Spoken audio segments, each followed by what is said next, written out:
We don't know that much about America, in every way. From top to bottom, from the inside to the outside. In fact, it is always a blind man feeling the elephant, otherwise Yang would not have said that sentence. We still think too well of you.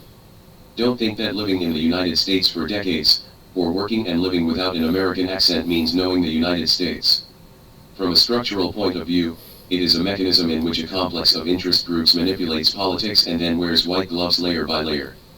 It is difficult for Chinese people, especially people of yellow race, to enter its circle. Most of the so-called top class in China who went to the United States are still on the outside. Even a very few who enter the upper class are probably limited to business, film, and television, politics and family, and are still outsiders. So how can you say you know more about America? Scholars with a conscience may be a little better, and they can see a little bit of history and essence, but the soft power of the United States is also the strongest, and a full scholarship or a title can basically be bought over. Those who really understand the structure of the United States, lobbying methods, and have access to core information are Chinese in the political arena, such as Gary Locke. He must know something. But knowing it is useless. He can only survive by being more anti-Chinese, and he won't tell you anything. We know that the United States is manipulating the world, but that is all theoretical, and the devil is in the details. We may not be very clear about how they operate. The former Greek finance minister wrote a book called Adults in the Room about how Greece was ruined. I bought it and it is worth reading. For example, how the Federal Reserve implements this currency harvesting system and how it operates may only have a rough idea. In this short period of time, the stock markets in South Korea, India, and Japan are all rising. The United States is raising interest rates, shrinking its balance sheet, and engaging in unlimited quantitative easing. Even the debt ceiling has been waived, and money is printed casually, but why does it not trigger continuous inflation? Woolen cloth? If you read the book Federal Reserve, you didn't do it at that time, because its financial innovation ability, or the ability to play tricks, is not known to ordinary people. Every year, the Federal Reserve brings the most elite financial students in the United States to study the set of things. Thousands of people study the system and engage in theoretical innovation. A few days ago, New Zealand refused to join AUKUS. There is a saying that is worth pondering. New Zealand Foreign Minister Mahuta categorically refused, saying that New Zealand has ruled out the possibility of participating in any relevant nuclear projects, reiterating that the country is not prepared to compromise or change our non-nuclear stance and will continue to support the denuclearization of the Pacific region. I will make it very clear that we are not thinking about joining the AABA, Mahuta told reporters. It's a club that we have to sell our souls to join. To be good with the United States, you need to sell your soul. The 6 major central banks in the world who are in a group, they are the agreement signed by selling their souls. Federal Reserve, European Central Bank, Bank of England, Bank of Japan, Bank of Canada and Swiss National Bank.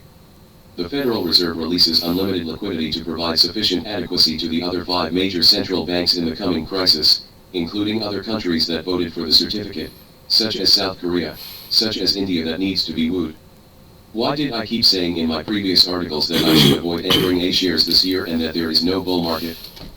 It's not that some people persuade you to jump in, and some people shouted that the bull market is coming every day at the beginning of the year. Because the Fed wants to isolate you in terms of currency, it will make the stock market of the younger brothers rise, and the purpose is to let your foreign capital flow out. Its sole purpose of pushing up your stock market is not to let your Chinese retail investors make money, but to harvest Chinese wealth. We don't need to envy other countries' price rises or anything, it's a soulless elegy. They were all talking about Vietnam last year, why is no one talking about it now? This is finance, and we will remain on the defensive for a long time, which is determined by the current characteristics. Meals have to be eaten at a bite, and the road has to be walked step by step. For example, the restrictions imposed on us by the United States. In fact, it hits our 7 inches with every move. It may not be right strategically, but it is still very accurate tactically. Huawei was suddenly made to disappear from the world market. This is the best company in China. Of course we are not afraid of its technological blockade, but we have also paid a heavy price, which is an objective fact. In the past, every time we were wearing anti-armor, we waited for a strong rebound, waiting for others to lift a rock and shoot ourselves in the foot, and we seldom thought about which rock to lift. Now I ask you, If you want to take advantage of the United States, what are you doing to hurt it? We are not very familiar with the U.S. industrial structure, economic system, and its weaknesses, and sometimes the countermeasures are not the best. These 2 times, the export controls on gallium and germanium, and the drones, it's something we're just starting to learn how to do with it.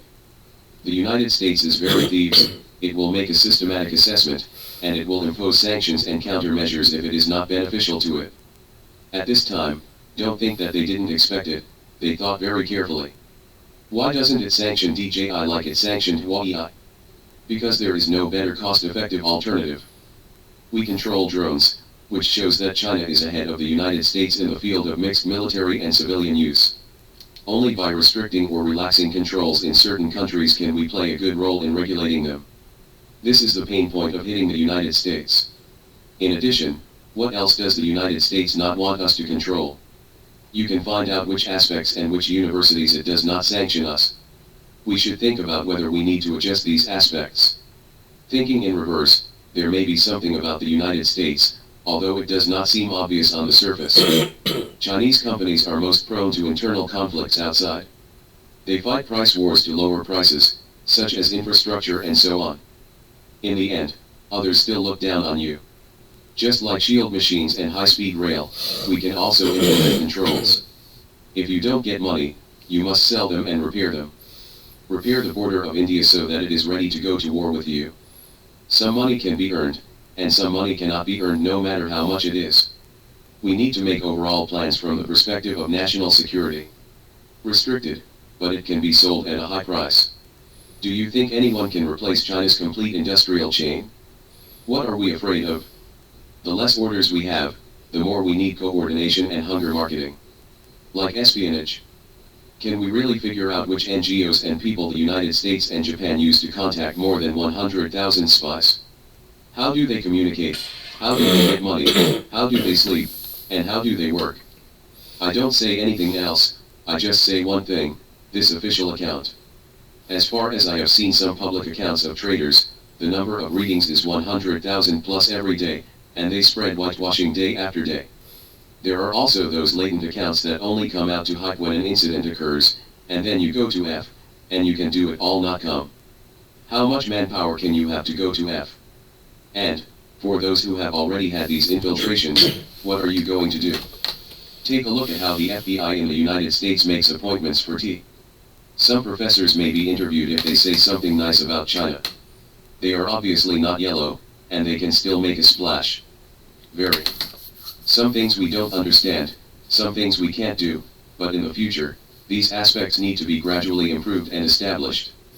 It starts with awareness. Then, we don't understand the United States. Does the United States understand us? The United States should know us better, because there are few American traders and many traders. The United States has a dedicated China Research Center, which recruits people from various dialects, and Burns said some time ago that the spy network has made new progress. It can be said that their mass base is still good. Look at the number of comments and likes on the US website in China. There are many people who worship the United States and are pro-American and fear the United States. It's just that not all traders' opinions will be adopted by the top of the United States, and Yumo Kun is still a minority. To be honest, I am not anti-American at all. I think Ren Zhengfei has the best attitude towards the United States. When Meng was imprisoned, he kept saying that it does not mean that you must buy Huawei. Learn, don't be paranoid. We should always look at the United States with a humble heart, but we should never kneel and kneel.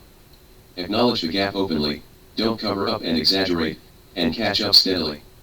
Only when we understand the United States better and understand its true core, can it be more conducive to revealing its ugly and hypocritical side to the Chinese people, instead of just shouting very pale slogans over and over again. Only when we go deep into the details of how the United States realizes its hegemony in the world to infiltrate and control, instead of waiting for others to mark the location of our missiles on the market in magazines, we may be able to slowly take the initiative and see the tricks in order to counter it well. But now, I have to say that many things are still specious, confused, superficial, not deep enough, not careful enough, not solid enough. Only by knowing yourself and the enemy can you be invincible in 100 battles.